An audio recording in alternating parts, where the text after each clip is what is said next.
வணக்கம் நேர்களே, இன்றைக்கு ஒரு நார்மல் சாரி ப்ளவுஸ் எப்படி வெட்டுறதுன்னு பார்ப்போம் வாங்க. முதல்ல இந்த துணியை நல்லபடியாக அயன் பண்ணி வச்சுக்கொள்ளுங்க.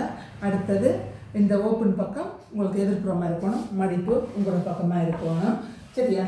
முதல்ல இப்படி ஒரு அடிமட்டத்தை எடுத்து நேராக கோடு போட்டுக்கொள்ளுங்க. ஏன்னா கீழே பாருங்க கோணல் மாணலாக இருக்குது, அதனால் நேராக இப்படி ஒரு கோடு போட்டுக்கொள்ளுங்க. போட்டுக்கொண்டு கீழ் மடிப்புக்காக நான் ஒரு 1.5 இன்ச்சு மடிப்புக்கு விடுறேன். சரியா?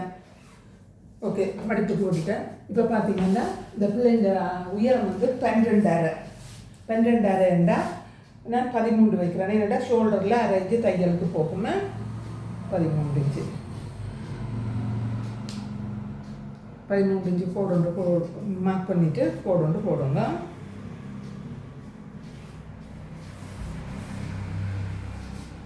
இவரோட ஷோல்டர் 13 13ண்டா 2 பிரிச்சா 6.5.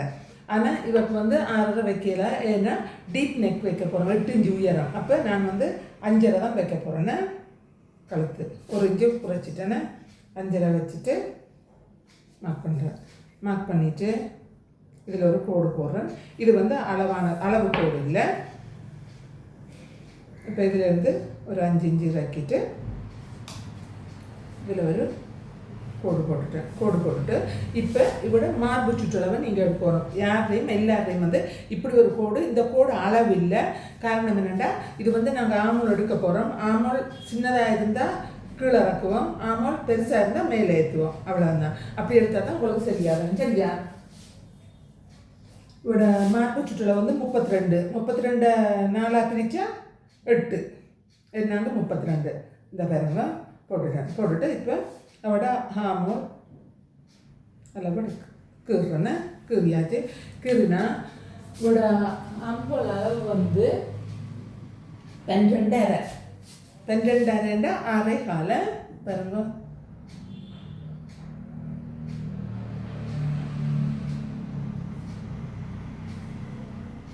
இப்போ 6.25 இருக்குது. அப்போ 1/2 இன்ச்சு கூட. அப்போ என்ன செய்யணும், இந்த பக்கத்தில் இப்படி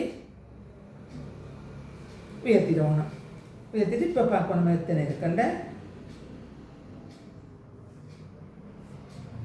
6.5 இருக்குது. அப்போ இன்னும் கொஞ்சம் உயர்த்தணும். இப்படி தான் இந்த ஆமூலுங்கிற அளவுக்கு எடுக்கிறது. அப்போ தான் நீட்டாக வருமே. இப்போ பாருங்க, சரியா 6.25 வந்துட்டது. சரியா?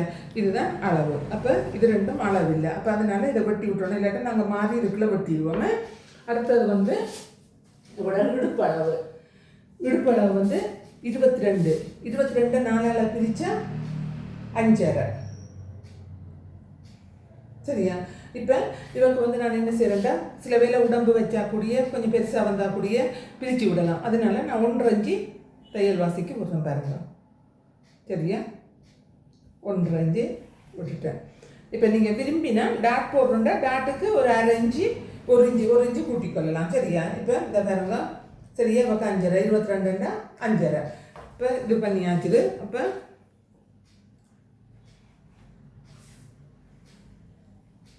சரி, இப்போ பின்பக்கம் இதாண்டிட்டோம். இனி கழுத்து ஆக இந்த சின்ன சைஸுக்கு ஒரு 2.25 வச்சா போதுமே.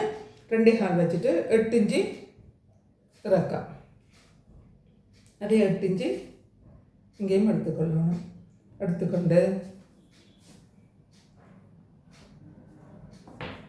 இங்கே ஒரு 2.5 வைக்கலாமே. அப்போ 2.5 வைக்கலாமட்டா இங்கே 2.25 வச்சுருக்குறோம். அப்போ இங்கே 2.5. இப்போ முதல்ல என்ன செய்யணும், இங்கேயும் ஒரு 2.5 எடுத்துக்கொள்ளணுமே. எடுத்துக்கொண்டு இதையும் கீறிக்கொள்ளணும். அப்போ தான் இந்த ஷேப் சரியாக வரும். 2 இவருக்கு தைக்கக்குள்ளே இங்கே 3 இன்ச்சு வந்துடுமே. இங்கே பாருங்க, இப்படி இந்த ரவுண்ட் ஷேப் இப்படி எடுத்துட்டு இந்த 2.25 இதையும் அப்படியே கீறி விட்டுறணும். இப்போ சரி, இவருக்கு ஷோல்டர் 3.25 வருது.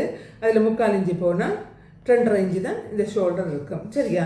அதுக்கு பிறகு இதிலேருந்து நாங்கள் ஒரு 3 இன்ச்சு ஒரு மார்க் பண்ணி வச்சுக்கொள்ளணும். என்னென்னா இதுதான் நாங்கள் ப்ரா பட்டி எடுக்கிற அளவு. சரியா?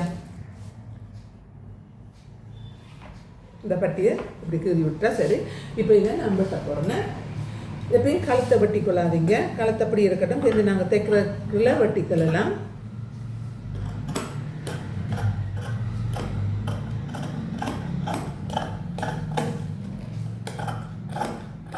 தையல் வாசி 1.5 இன்ச்சு கூட விடாங்க. கூட விட்டால் சுருண்டு சுருண்டு அரியணமாக இருக்கும்.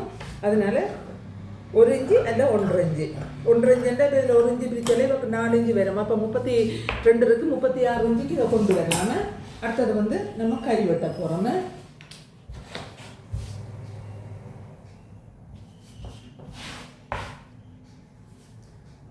கைக்கு இப்படி மடிச்சுக்கொள்ளுங்க. மடிச்சுக்கொண்டு இப்படி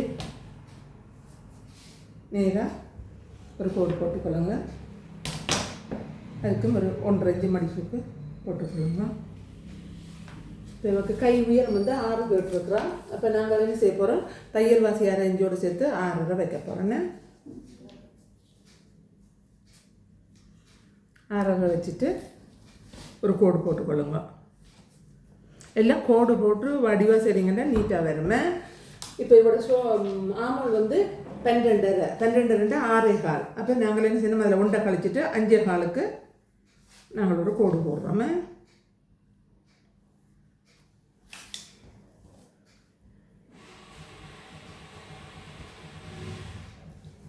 அஞ்சேகாலுக்கு கோடு போட்டாச்சு.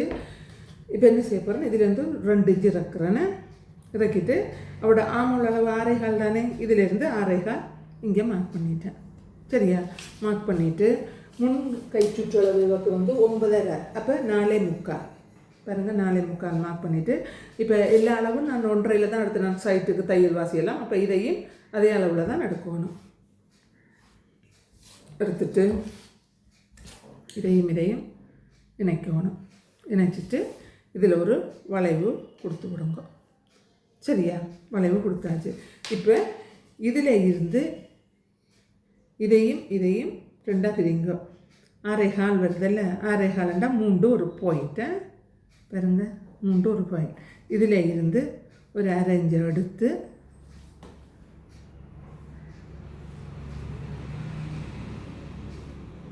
பாருங்க, இப்படி எடுத்துட்டு அப்படி ஒரு வளைவு போட்டு விட்டிங்கன்னா இது முன்கை. சரியா? எடுத்துட்டு இங்கே மட்டும் எடுக்கக்கூடாது, இங்கே இதில் மேலே தான் நிற்கணும். அப்போ தான் அந்த கை ஜாயின் பண்ண உங்களுக்கு ஈஸியாக இருக்கும். இப்படி எடுத்துட்டு இதை வச்சுட்டு இப்படி பார்க்கணும். பாருங்கள், இது ரெண்டும் நேராக இருக்குது. அடிமட்டத்தை வச்சு பார்த்திங்கன்னா இப்படி நேராக இருக்கணும். அப்போ தான் உங்களுக்கு தையல் வந்து சரியாக வரும். அதுக்கு பிறகு இதை இப்படியே பிடிச்சி கொண்டு இந்த பின்பக்க கையை கொண்டு வாங்க. இங்கே பாருங்க, சரியாக வந்துட்டுது, அளவாக இருக்குது. சரியா? இதுதான் அளவு. இப்போ கையை வெட்டுவோம்.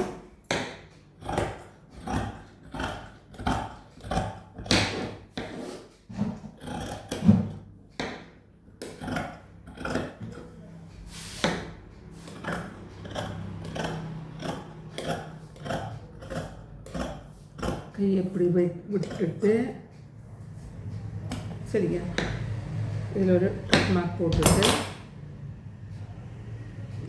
இப்படி 2 விரிச்சிட்டு இந்த மார்க் பண்ணியிருக்கிறோம் இல்லை, இந்த மார்க்கோட இப்படியே கையை சேவ் பண்ணிவிட்டு இதில் ஒரு கட் மார்க் போட்டுக்கொள்ளுங்க. இது வந்து முன்பக்கமாக பண்ணிவிட்டு இந்த பக்கம் ஒரு மார்க் பண்ணிக்கொள்ளுங்க. அப்போ தான் இதும் புறவலம் லெஃப்ட் ரைட் சரியாக வரும். பாருங்க, இதையும் இப்படி போட்டால் இது நல்ல வளம். இதையும் இப்படி போட்டால் பாருங்க, இது புறவலம். இப்படி பார்த்து தான் தைக்கணும், இல்லாட்டா போட்டு குழப்பிக்கொள்ளாதீங்க. சிலருக்கு முன்பக்கம் பின்பக்கம் தெரியாமல் ஒரே பக்கத்தில் மடித்து தைப்பீங்க. ஓகே, இது சரி. இதை கட் பண்ணிடுங்க.